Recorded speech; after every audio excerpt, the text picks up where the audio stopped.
नमस्ते बच्चों। पिछले वीडियोज में हमने शब्द के पहले प्रकार विकारी और विकारी के प्रकार के बारे में जानकारी प्राप्त की। अब हम चलते हैं शब्द के दूसरे प्रकार अविकारी अर्थात अव्यय के बारे में जानकारी प्राप्त करने। सबसे पहले मैं आपको बोर्ड की तरफ ले चलती हूँ। बोर्ड पर कुछ वाक्य लिखे हुए हैं। लड़का आज नहीं आएगा, लड़की आज नहीं आई, लड़के आज नहीं आए, मोहन अचानक चला गया है, राधिका अचानक घर गई थी, वे सब अचानक चले गए, वह अचानक चला गया था। इसमें आपको कुछ परिवर्तन दिखाई देगा। कुछ शब्द ऐसे हैं जिसमें कोई परिवर्तन नहीं हुआ है। आज शब्द है, वो कौन सा शब्द है? आज, जिसमें कोई परिवर्तन नहीं हुआ है। ये शब्द कितना बार आया? 3 बार आया है। कितने बार आए हैं? 3 बार आए हैं।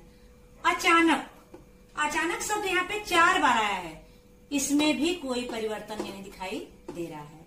जबकि आपको देखेंगे लड़का और लड़की, यहाँ पे परिवर्तन दिखाई दे रहा है। क्या परिवर्तन हुआ है? लिंग का परिवर्तन हुआ है। लड़का लड़के, इसमें क्या परिवर्तन हुआ है? वचन का परिवर्तन हुआ है। फिर चलते हैं इस साइड। आएगा आई, आए, यहाँ पे क्या परिवर्तन हुआ है? काल का परिवर्तन हुआ है। आएगा आपका भविष्य काल हो गया और आई और आए आपका क्या हो गया? भूतकाल हो गया। अगला चलते हैं मोहन। मोहन आपका क्या हो गया? संज्ञा, एक वचन, पुल्लिंग। फिर यहाँ हो गया आपका गया है, ये क्या हो गया आपका? वर्तमान काल। फिर चलते हैं राधिका। राधिका में क्या हो गया आपका? स्त्रीलिंग, संज्ञा, एक वचन। गई थी, गई थी क्या हो गया आपका?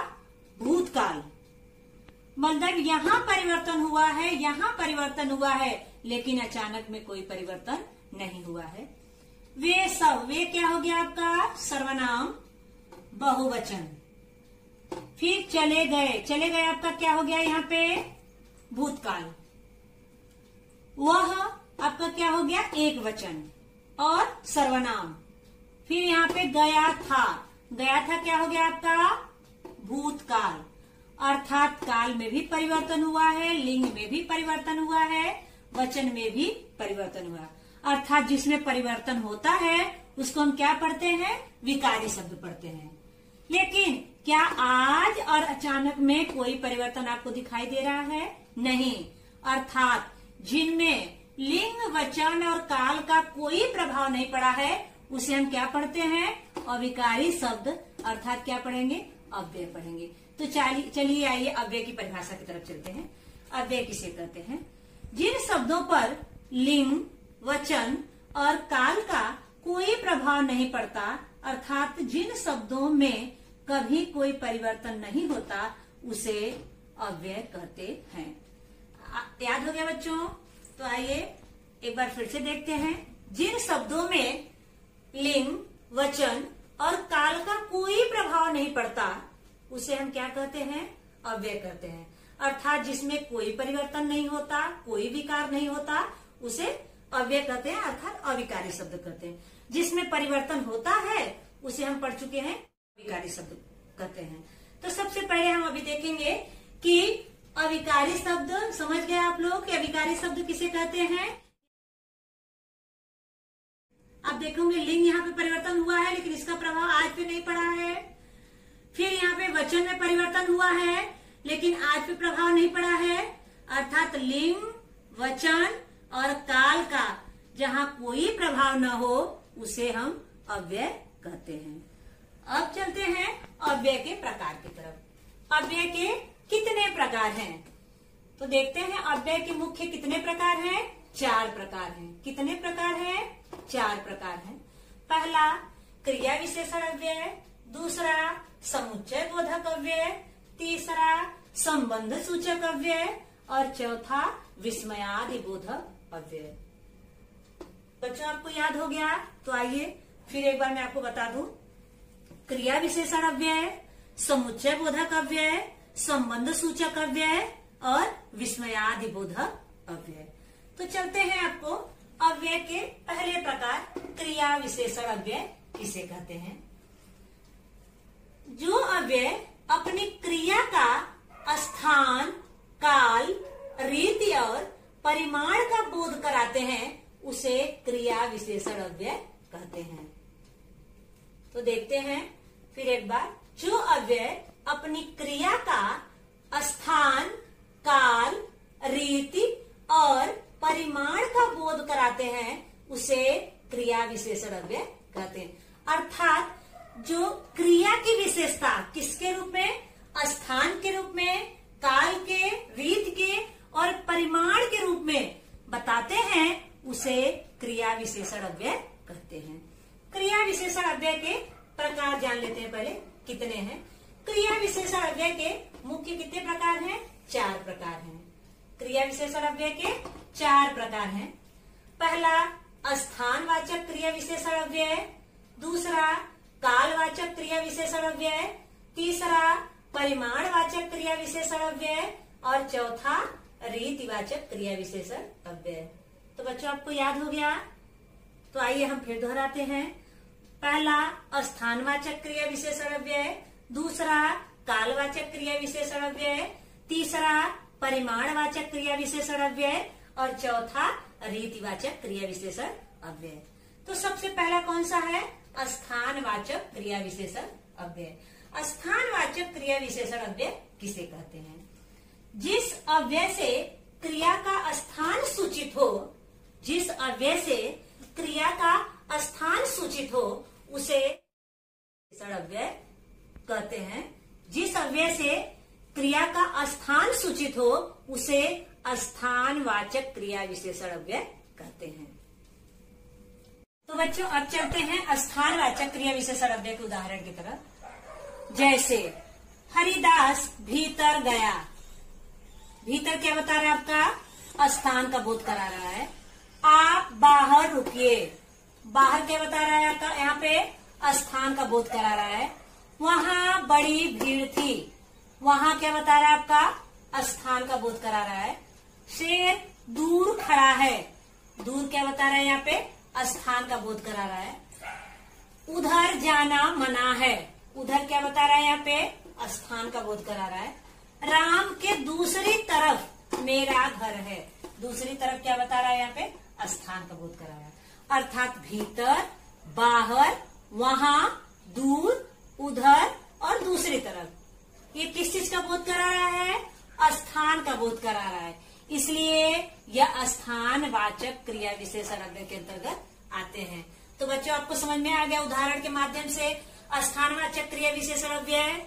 तो अब चलते हैं क्रिया विशेषण अव्यय के दूसरे प्रकार की तरफ। दूसरा प्रकार है कालवाचक क्रिया विशेषण अव्यय। कालवाचक क्रिया विशेषण अव्यय किसे कहते हैं? जिस अव्यय शब्द से क्रिया का काल सूचित हो उसे कालवाचक क्रिया विशेषण अव्यय कहते हैं। जिस अव्यय से क्रिया का काल सूचित हो अर्थात समय का बोध हो उसे कालवाचक क्रिया विशेषण अव्यय कहते हैं। अब चलते हैं जैसे पिताजी आज नहीं आएंगे। आज यहाँ पे क्या बोध करा रहा है? समय का बोध करा रहा है। नौकर जल्दी आया था। जल्दी क्या बोध करा रहा है? यहाँ पे काल का बोध करा रहा था, समय का बोध करा रहा है। लड़का तुरंत लौट गया। तुरंत क्या बोध करा रहा है? यहाँ पे समय का बोध करा रहा है। वह कभी कभी आता है और कभी कभी क्या बोध करा रहा है? समय का बोध करा रहा है। आप कब जाएंगे? कब क्या बोध करा रहा है? यहाँ पे समय का बोध करा रहा है। आजकल राम दिखाई नहीं दे रहा है। आजकल क्या बोध करा रहा है? यहाँ पे बता रहा है, यहाँ पे समय का बोध करा रहा है। सरिता मेरे घर कभी कभी आती है। फिर वही कभी कभी है अर्थात समय का बोध करा रहा है। आज, जल्दी, तुरंत, कभी कभी, कब, आजकल, ये आपका क्या बता रहे हैं?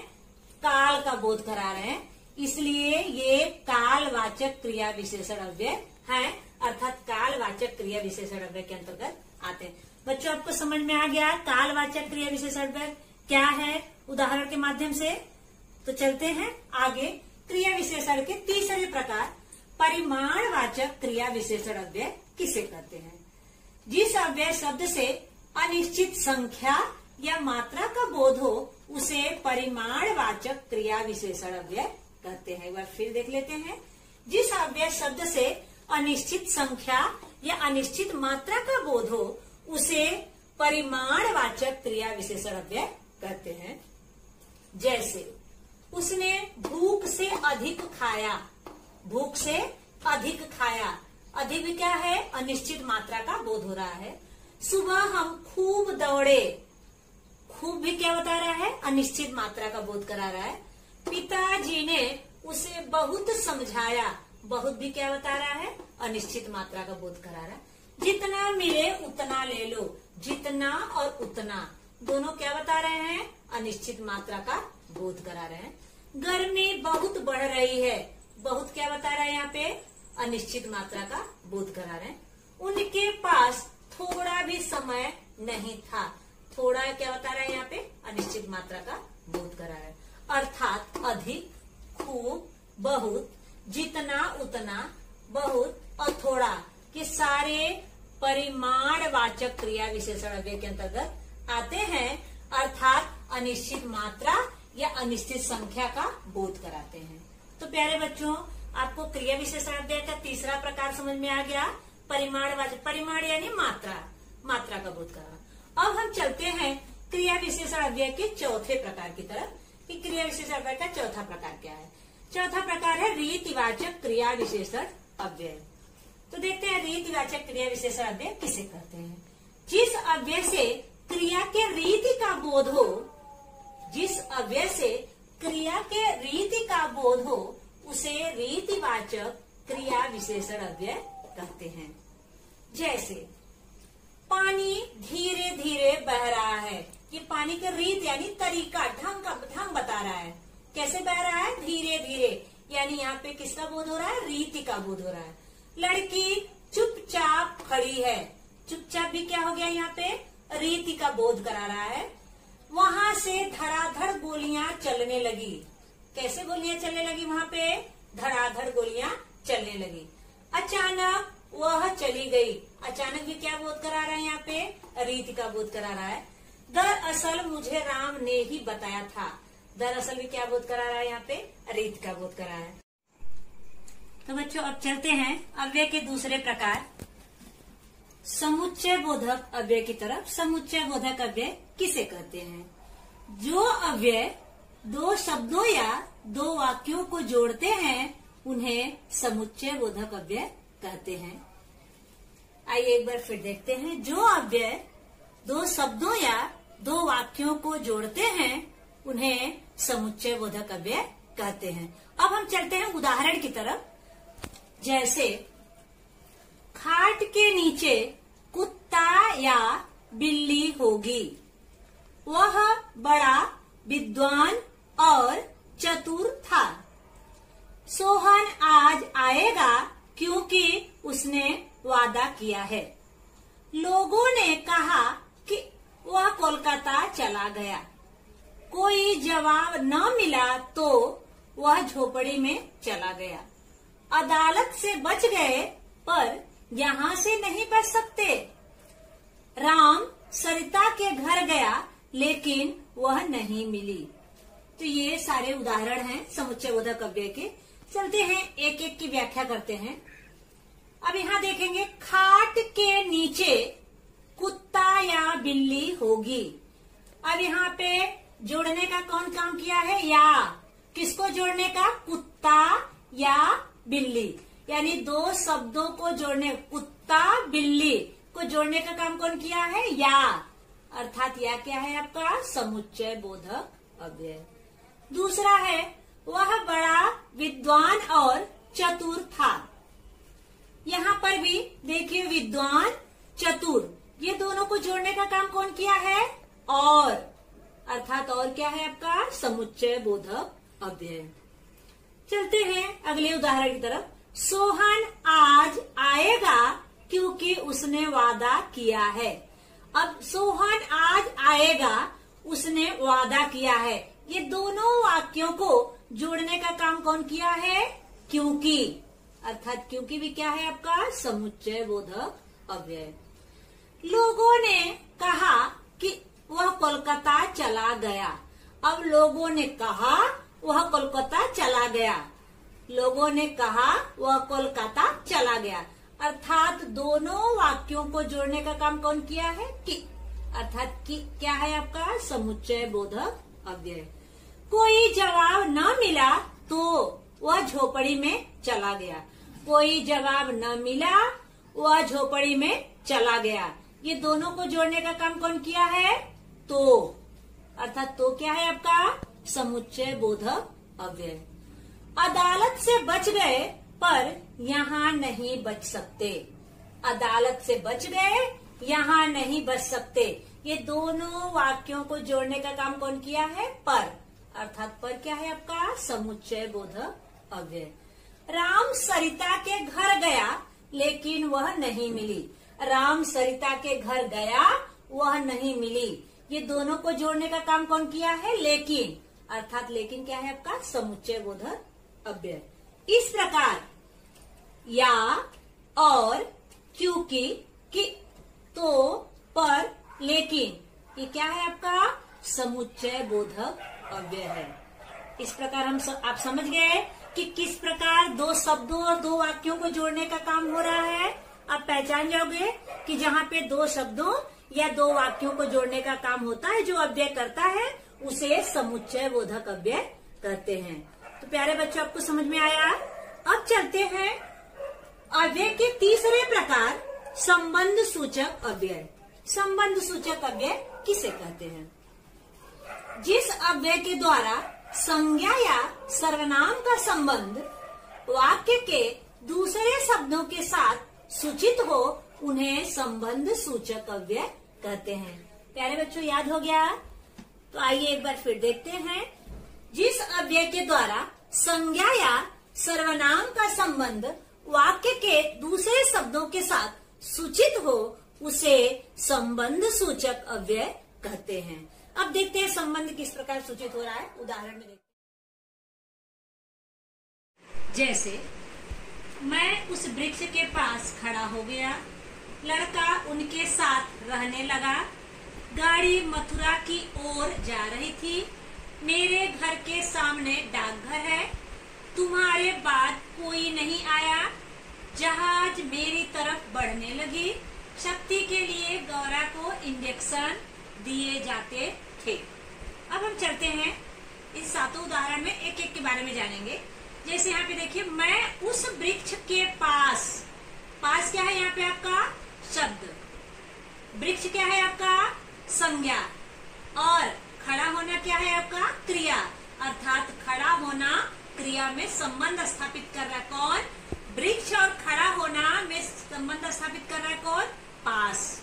अर्थात पास क्या है आपका? संबंध सूचक अव्यय। चलते हैं अगले पे। लड़का उनके साथ रहने लगा। अब देखिए यहाँ पे साथ क्या है आपका? शब्द। उनके क्या है आपका? सर्वनाम। और रहना और लगना क्या कर रहा है? क्रिया में संबंध स्थापित कर रहा है कौन? साथ शब्द। इसलिए साथ क्या हो गया आपका? संबंध सूचक अव्यय। अगला है, गाड़ी मथुरा की ओर जा रही थी। अब यहाँ पे देखिए, यहाँ पे ओर जा रही थी, ओर क्या हो गया आपका? शब्द। मथुरा क्या हो गया आपका? संज्ञा। और जा रही थी क्या हो गया आपका? संबंध स्थापित कर रहा है क्रिया के भी। क्रिया में संबंध स्थापित कर रहा है। कौन कर रहा है? ओर। अर्थात ओर क्या हो गया आपका? संबंध सूचक अव्यय। अगला, मेरे घर के सामने डाकघर है। मेरे घर के सामने डाकघर है। सामने क्या हो गया आपका? शब्द। घर और डाकघर के बीच कौन संबंध दर्शा रहा है? सामने। कौन संबंध दर्शा रहा है? सामने। अर्थात सामने क्या हो गया? अव्यय। अब है, तुम्हारे बाद कोई नहीं आया। यहाँ पे बाद क्या हो गया आपका? शब्द। तुम्हारे क्या हो गया आपका? सर्वनाम। और कोई नहीं आया क्रिया में संबंध स्थापित कर रहा है। अगला चलते हैं यहाँ पे, जहाज मेरी तरफ बढ़ने लगी। तरफ क्या हो गया यहाँ पे? शब्द। मेरी क्या हो गया यहाँ पे? सर्वनाम। और बढ़ने लगी आपका क्या हो गया यहाँ पे? क्रिया में संबंध स्थापित हो रहा है। अगला, शक्ति के लिए, शक्ति यानी ताकत, शक्ति के लिए गौरा को इंजेक्शन दिए जाते थे। अब यहाँ पे देखिए, लिए हो गया आपका, क्या है आपका शब्द। फिर यहाँ पे गौरा को इंजेक्शन किसके लिए दिए जाते थे? शक्ति के लिए। तो शक्ति और इंजेक्शन के बीच क्या हो रहा है? ये संबंध स्थापित करने का काम कर रहा है। कौन? लिए। शक्ति और इंजेक्शन के बीच संबंध स्थापित करने का काम कौन कर रहा है? लिए। अर्थात लिए आपका क्या हो गया? संबंध सूचक अव्यय। और एक और तरीका मैं आपको बता दूं ये पहचानने का। अब जब कारक पढ़ेंगे तो कारक का चिन्ह होता है काकी रे, काकी के, रारी रे, नानी ने। उसमें से काकी के बाद यदि कोई भी शब्द आएगा, आप समझ जाएंगे वो संबंध सूचक अव्यय होगा। काकी के, रारी रे के बाद। अब देखिए यहाँ पर आपको आया है के बाद पास है, के आया है यहाँ पे, पहचानने के लिए बहुत अच्छा तरीका है ये। के बाद आया है यहाँ पास, इसलिए कौन सा हो जाएगा आपका? संबंध सूचक अव्यय।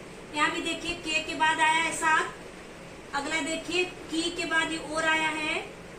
अगला के बाद सामने आया है। अगला रे के, तुम्हारे रे के बाद यहाँ बाद आया है। अगला री के बाद यहाँ तरफ आया है। अगला के बाद यहाँ लिए आया है। इसलिए ये थोड़ा सा पहचानने का तरीका भी है। जब कारक पढ़ेंगे तो कारक के जो विभक्ति होती है, जब उसके बारे में आप जानेंगे तो आपको अपने आप पहचान में आ जाएगा कि काकी के, रारी रे के बाद जो शब्द आते हैं वो कौन से शब्द होते हैं? संबंध सूचक अव्यय। आपको अच्छी तरह से पहचान में आ जाएगा संबंध सूचक अव्यय। तो प्यारे बच्चों, अब चलते हैं अव्यय के चौथे प्रकार विस्मयादि बोधक अव्यय की तरफ। विस्मयादि बोधक अव्यय किसे कहते हैं? जो अव्यय किसी न किसी तीव्र मनोभाव को व्यक्त करते हैं उसे विस्मयादि बोधक अव्यय कहते हैं। तो आपको समझ में आया विस्मयादि बोधक अव्यय किसे कहते हैं? जो अव्यय किसी न किसी तीव्र मनोभाव को व्यक्त करते हैं उसे विस्मयादि बोधक अव्यय कहते हैं। विस्मयादि बोधक अव्यय के उदाहरण की तरफ चलते हैं। उदाहरण के बारे में जानते हैं कि क्या है विस्मयादि बोधक अव्यय। आहा, कितना सुंदर है यह बागीचा। अगला, अरे अभी 5 ही बजे हैं। हाय, मैं अनाथ हो गई। छी, शहर में इतनी गंदगी। हाँ, तुम ठीक कहते हो। शाबाश, तुमने तो कमाल कर दिया।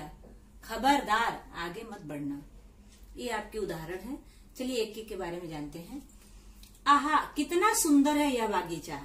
आहा क्या दर्शा रहा है? यहाँ पे हर्ष दर्शा रहा है, खुशी के बारे में बता रहा है, प्रसन्नता पता चल रहा है यहाँ पे कि कितना सुंदर है यह बागीचा, खुश होकर के। तो आहा, एक तो यहाँ विस्मय का चिन्ह भी होगा और दूसरे इन शब्दों से पता चलेगा आपको कि ये तीव्र मनोभाव किस कौन से रूप में व्यक्त हुआ है। तो यहाँ पे किस रूप में व्यक्त हुआ है? हर्ष के रूप में व्यक्त हुआ है, खुशी के रूप में व्यक्त हुआ है। इसलिए आहा क्या है यहाँ पे? विस्मयादि बोधक अव्यय। अगला है, अरे अभी 5 ही बजे हैं। अरे, अरे क्या हो गया आपका? आश्चर्य बोधक है शब्द ये। अब यहाँ पर भी देखेंगे आप विस्मय का चिन्ह होगा, इसलिए अरे भी क्या हो जाएगा? विस्मयादि बोधक अव्यय। हाय, मैं अनाथ हो गई। हाय क्या हो गया आपका? दुख व्यक्त हो रहा है। और यहाँ पे आप देखेंगे विस्मय का चिन्ह भी है, इसलिए क्या हो जाएगा आपका? विस्मयादि बोधक अव्यय। छी, शहर में इतनी गंदगी। ये छी क्या व्यक्त कर रहा है आपका? घृणा व्यक्त कर रहा है। और यहाँ विस्मय का चिन्ह भी है, इसलिए क्या हो जाएगा आपका? विस्मयादि बोधक अव्यय। हाँ, तुम ठीक कहते हो। हाँ क्या हो गया? यहाँ पे समर्थन व्यक्त हो गया। तो इस और यहाँ पे विस्मय का चिन्ह भी है, इसलिए क्या हो जाएगा आपका? विस्मयादि बोधक अव्यय। अगला, शाबाश, तुमने तो कमाल कर दिया। ये शाबाश से क्या पता चल रहा है? प्रोत्साहन पता चल रहा है, व्यक्त हो रहा है। यहाँ विस्मय का चिन्ह भी है, इसलिए क्या हो गया आपका? विस्मयादि बोधक अव्यय। अगला, खबरदार, आगे मत बढ़ना। ये खबरदार क्या व्यक्त कर रहा है? चेतावनी व्यक्त कर रहा है। और यहाँ पे देखेंगे विस्मय का चिन्ह भी है, इसलिए खबरदार क्या हो गया आपका? विस्मयादि बोधक अव्यय। आहा, अरे, हाय, छी, हाँ, शाबाश और खबरदार, ये क्या हो गया आपका? विस्मयादि बोधक अव्यय। कभी कभी प्यारे बच्चों ऐसा होता है कि चिन्ह न होकर के कॉमा होता है यहाँ पे, लेकिन उस सार्थक वाक्यों से पता चलता है कि इसमें जो है तीव्र मनोभाव व्यक्त हुआ है, वहीं पे आपको समझ में आ जाएगा कि ये कौन सा अव्यय रहेगा, वो कौन सा अव्यय होगा आपका विस्मय आदि बोधक अव्यय होगा। ऐसे बहुत कम होता है जहाँ पे सिर्फ कॉमा ही होता है, लगभग ऐसा ही होता है जहाँ पे विस्मय का चिन्ह, यहाँ पे आश्चर्यबोधक चिन्ह लगा रहता है। तो प्यारे बच्चों, एक बार हम लोग दोहरा लेते हैं अव्यय के बारे में कि हमने क्या क्या पढ़ा। तो हमने अव्यय की परिभाषा के बारे में जानकारी प्राप्त की और अव्यय के प्रकार के बारे में जानकारी प्राप्त की कि अव्यय की परिभाषा, अव्यय किसे कहते हैं। तो जिन शब्दों पर लिंग, वचन और काल का कोई प्रभाव नहीं पड़ता है उसे अव्यय कहते हैं। अव्यय के 4 प्रकार बताए गए हैं। यहाँ पे कितने प्रकार हैं अव्यय के? 4 प्रकार हैं।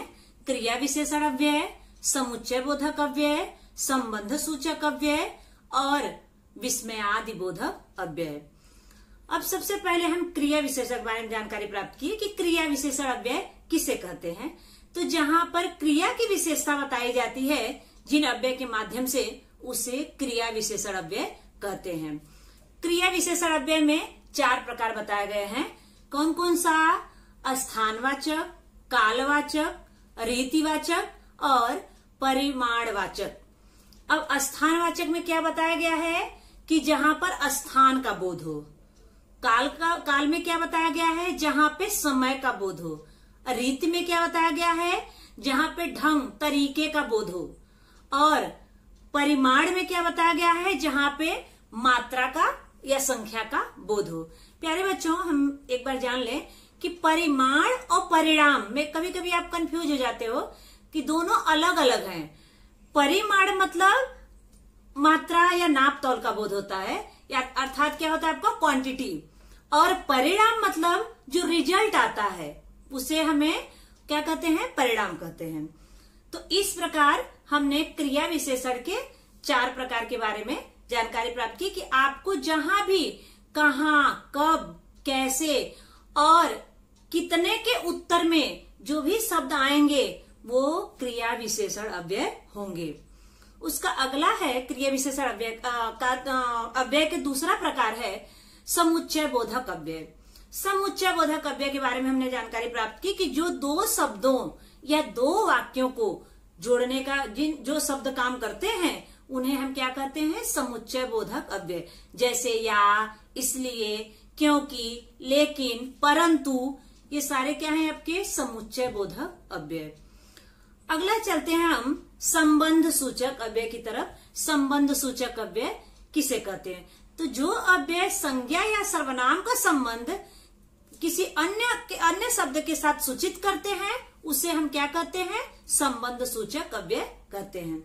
संबंध सूचक अव्यय को पहचानने का सबसे अच्छा तरीका होगा कि जहां पे का, की, के, रा, री, रे के बाद जो शब्द आएंगे उसको हम जान लेंगे कि वो संबंध सूचक अव्यय ही है। अगला है आपका विस्मयादि बोधक अव्यय। विस्मयादि बोधक अव्यय में हमने जो भी तीव्र मनोभाव व्यक्त होता है, चाहे वो हर्ष का हो, चाहे घृणा का हो, चाहे क्रोध का हो, जो भी हो, वो सारे आपका और विस्मय का चिन्ह होगा। कभी कभी ऐसा होता है कि कॉमा होता है, वो क्या हो जाएगा आपका? विस्मयादि बोधक अव्यय। इस प्रकार हमने अव्यय और अव्यय के 4 प्रकार के बारे में जानकारी प्राप्त की।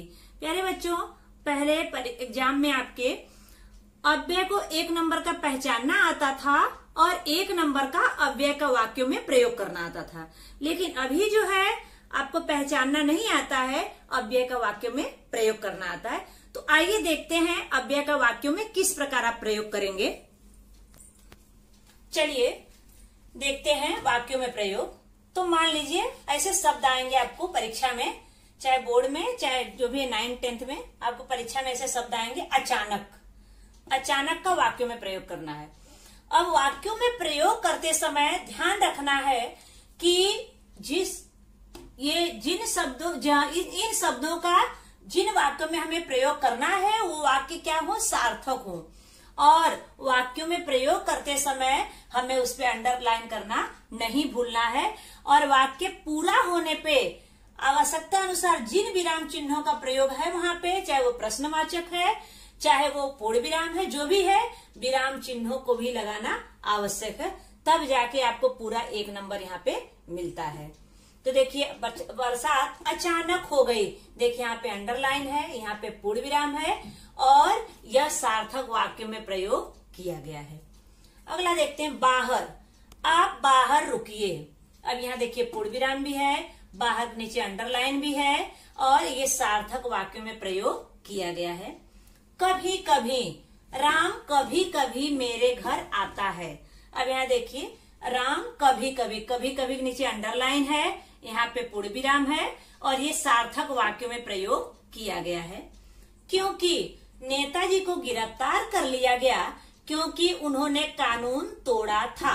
अब यहाँ पे देखिए क्योंकि को अंडरलाइन किया गया है, यहाँ पूर्ण विराम दिया गया है और ये सार्थक वाक्यों में प्रयोग किया गया है। अगला साथ, राम के साथ सरिता भी गई।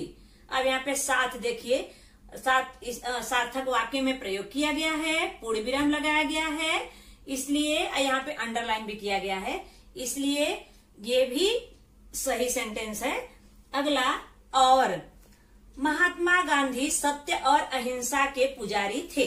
अब ये देखिए और का प्रयोग यहाँ पे सार्थक वाक्य में हुआ है और के नीचे अंडरलाइन किया हुआ है और यहाँ पे पूर्ण विराम का प्रयोग किया गया है। अगला वाह, अब देखिए वाह जब दिया गया है तो यहाँ पे आपको चिन्ह नहीं दिया गया है, आपको चिन्ह खुद ही पहचान कर लगाना है। तो यहाँ पे वाह, तो ये क्या होगा आपका विस्मय, विस्मय का चिन्ह होगा यहाँ पे लगाना। अगर आप नहीं लगाएंगे आपका पूरा नंबर कट जाएगा, इसलिए इसको लिखते समय ध्यान रखेंगे, चिन्ह तुरंत लगाएंगे, इसके नीचे अंडरलाइन करेंगे, सार्थक वाक्यों में प्रयोग करेंगे, यहाँ पे पूर्ण विराम लगाना नहीं भूलना है। इस प्रकार आपको सार्थक वाक्यों में प्रयोग करना आता है। इस प्रकार बच्चों हम लोग अव्यय और अव्यय के चारों प्रकार के बारे में जानकारी प्राप्त किए। चलिए धन्यवाद।